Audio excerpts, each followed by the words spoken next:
Well, hello, welcome to another mandolin video lesson. My name's David if you're new here to the channel, and this is a pretty cool tune in the key of D major, right?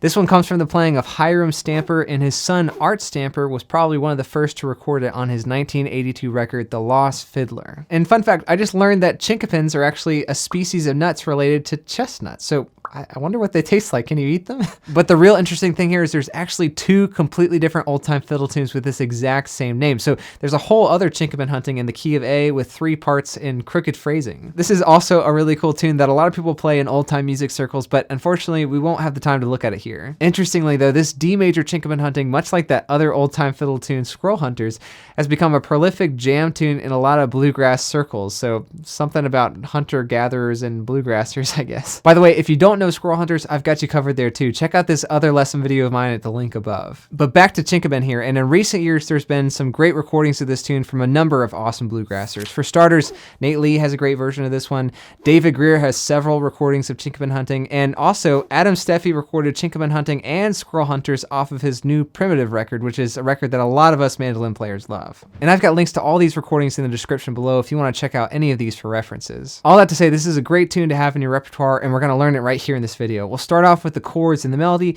and as an added bonus, I'll show you how to play the same melody in a couple different octaves, which is a really good next step to take if you're thinking about making up your own variations or improvisations at the Bluegrass Jam. So that's what we're in for here. If you're a mandolin tune hunter-gatherer like me, grab your instrument, hit like, hit subscribe, and let's do this.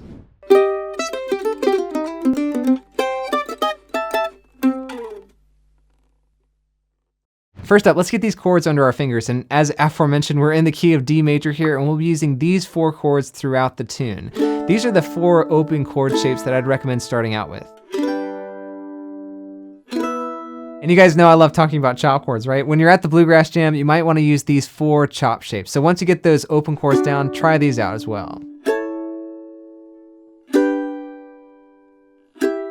And this chord progression is really simple, right? On the A section here, we're just alternating between our D major and our A major chords. And then on the B section, we have these wide open stretches of our G major chord. Just watch out for that lone E minor chord on the last line of the B section here. And some people don't play this. They might just hang on to the G chord before playing that A chord at the end, but I kind of like the way this E minor chord sounds, so we're sticking with it. And kind of a cool thing here is that even though we're technically still in the key of D major for this B section, we don't ever play a D major chord. So it almost feels like the melody has no resolution or resting place. And I think that's partly why this tune is so much fun to play. By the time you get to the end of the B section, it feels like you need to keep going to get the A section again to get that resolution, but then you have to play through the whole tune again and again and again and again. So this one can go on for quite a while at the jam. But that's about it for these chords. I'll trust you to practice these as we keep going through this video here, but no slacking, okay?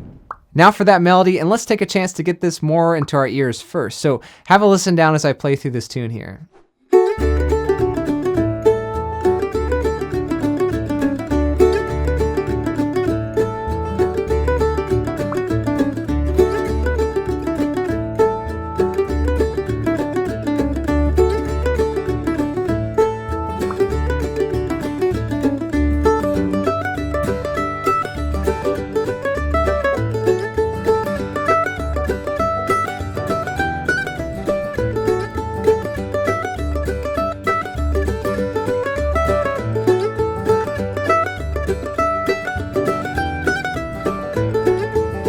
So for starters, key of D, right? So let's review that old D major scale. We've got 2 sharps in our key signature, and the rest of the notes are going to be natural, right? And here's kind of a weird way that I like to play this scale. We'll still start and end the scale on our open D string here, but to make sure we know all the available notes in the key of D here in our open position, let's play all the way up to the highest note that we can reach before shifting, which is that B note on the 7th fret of our E string with our pinky. Then we'll retrace our steps all the way back down past our open D string to make sure we grab all those good notes in this key on our G string as well. We'll go all the way down to our open G string, which is the lowest note that we can reach in this key, before walking back up to our open D string again to end the scale. Now this might feel a little bit strange at first, but it's actually a super helpful way to practice a scale. Instead of thinking about it as a linear device from D to D, now you're thinking about it more as a certain territory on the fretboard for this key that we're playing in.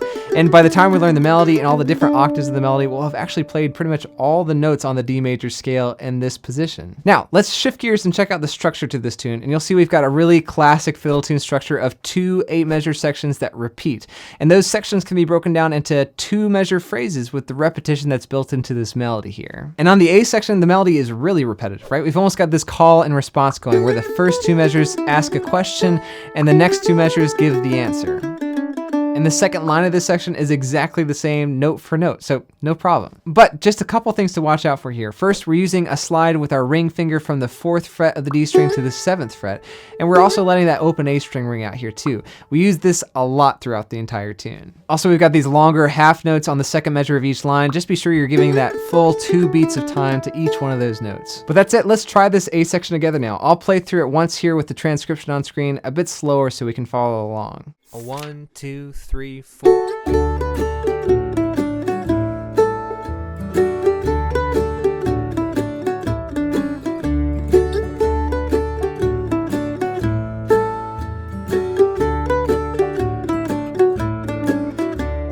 Now for that B section, and here we have a very similar 2-measure phrase structure, but watch out because there are some slight variations from phrase to phrase.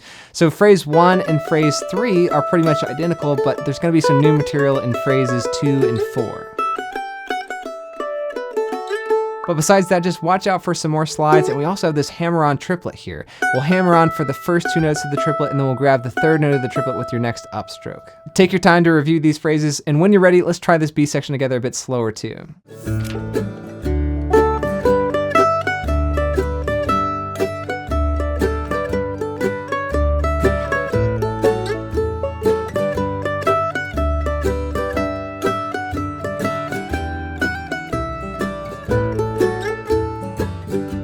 So once you have the chords and the melody down, the next item on your fiddle tune mastery list should always be trying to learn that same melody in some different octaves. And this melody actually works really great in a couple other places here in the open position. Check it out.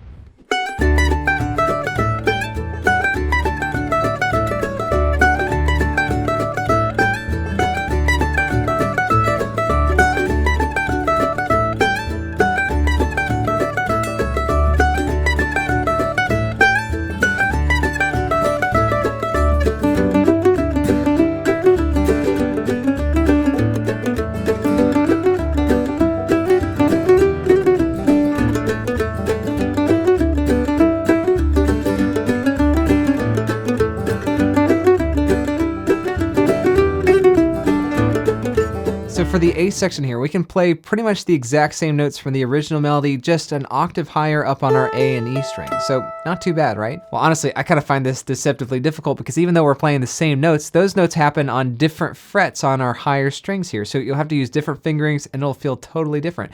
In a way, it's kind of harder because you're having to relearn something that you already know instead of trying to learn something completely new, right? Besides being in this higher territory, the only other change that we're making is this little slide from the 3rd fret to the 5th fret on our E string, and it might make most sense to use your ring finger for this slide. And the other challenge here is we'll have to use our dreaded 4th finger on the 7th fret of the E string. There's just no other way around it here, but I promise it's not too bad. You got this though. Let's give this A section a try together. 1, 2, 3, 4.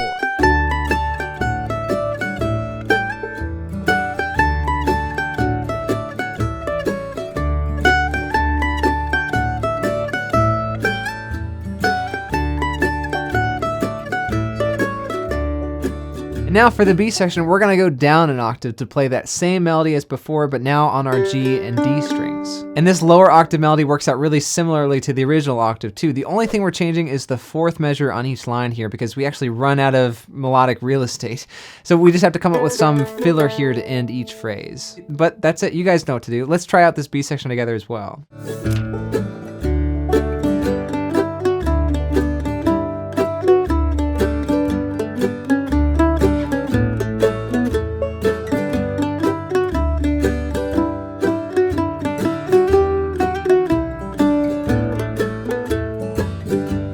Well, if you're looking for one more next step on this tune, let's try and combining those different octaves together throughout the course of the tune itself. And I think this is a really great way to master a melody by deconstructing things and being able to put them back together in different ways, however you want to. Plus, this is a great way of changing things up for your solo without getting too far away from the melody. Check it out here to see what I mean.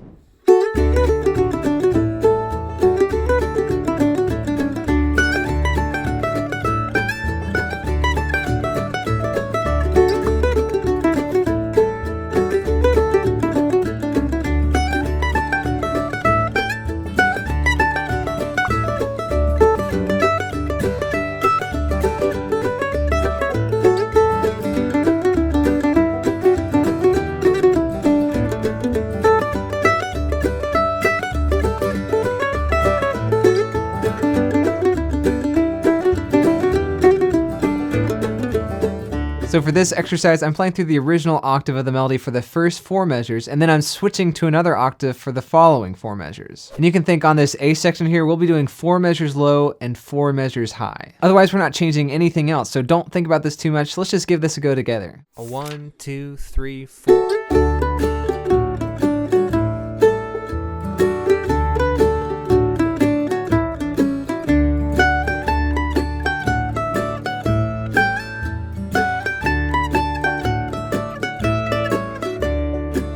Now for that B section, things are flip-flopped, right? We've got 4 measures high followed by 4 measures low. Let's try this out as well.